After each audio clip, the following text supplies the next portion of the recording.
Bismillahirrahmanirrahim. Assalamu alaikum. Today we will start our lecture of class 10th, subject English, our second chapter, Chinese New Year. Page number 17, decorating the house. अपने घर की आराइश करना.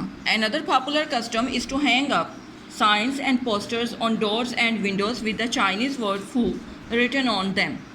एक और जो बहुत मशहूर रिवायत है वो ये है कि अपने घर के दरवाज़ों पर और विंडोज़ पर, खिड़कियों पर तख्तियाँ और पोस्टर लगाए जाते हैं जिसके ऊपर चाइनीज़ लफ्ज़ फू लिखा हुआ होता है, यानी जिसके ऊपर चाइनीज़ लफ्ज़ फू FU लिख दिया जाता है और वो तख्तियों पर, पोस्टर्स पर लिखा जाता है जो कि घरों में लटका दिए जाते हैं. अब घरों में वो विंडोज़ पर लटकाए जाते हैं, खिड़कियों पे या दरवाज़ों पे. Which means luck and happiness. और जो इस पे वर्ड फू लिखा जाता है उसका मतलब होता है खुशकिस्मती और खुशी. Buying flowers of the home is also commonplace since they symbolize the coming of spring and a new beginning. इसके अलावा घर के लिए फूल ख़रीदे जाते हैं जो कि इस बात की निशानी होती है कि बहार आने वाली है और ये एक नया आगाज़ है. यानी घरों के लिए फूल ख़रीदना इस बात की अलामत है. किस बात की अलामत है? मौसम बहार की आमद और एक नए आगाज़ की शुरुआत और एक नया आगाज़. Our next topic is New Year's Eve dinner. On the eve of the Chinese New Year, it is customary to visit relatives and partake in a large dinner where a number of specific foods are served. Chinese new year के मौका पर यह भी एक रिवायत है कि इस मौका पर रिलेटिव्स के घर, यानी अपने रिलेटिव्स के घर, रिश्तेदारों के घर लाजमी जाया जाता है और उस बड़े एक अजीम डिनर में, यानी रात के खाने में शिरकत की जाती है जिसमें बहुत सारे ख़ास जो खाने हैं वो सर्व होते हैं, ख़ास खाने पेश किए जाते हैं. यानी चाइनीज़ न्यू ईयर के मौका पर रिश्तेदारों के घर जाना और वहाँ पे जाके एक बहुत बड़े रात के खाने में, डिनर में शामिल होना भी एक रिवायत है जिसमें बहुत से ख़ास खाने पेश किए जाते हैं. टेक पार्ट इन. पार्टेक यानी कि हिस्सा लेना. टेक पार्ट इन.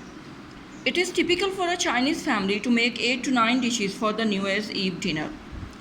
चाइनीज़ फैमिली के लिए, चाइनीज़ ख़ानदानों के लिए कि ये रिवायत है कि वो तकरीबन 8 से 9 डिशेस बनाते हैं न्यू ईयर ईव डिनर के लिए. Because in Chinese language the word 8 means prosperity and the word 9 means long lasting. क्योंकि चीनी ज़बान में 8 का मतलब है खुशहाली और 9 का मतलब होता है हमेशा कायम रहने वाली. Giving good luck gifts. It is a traditional practice for adults to give children little red envelopes filled with money in order to symbolize wealth and prosperity for the coming year.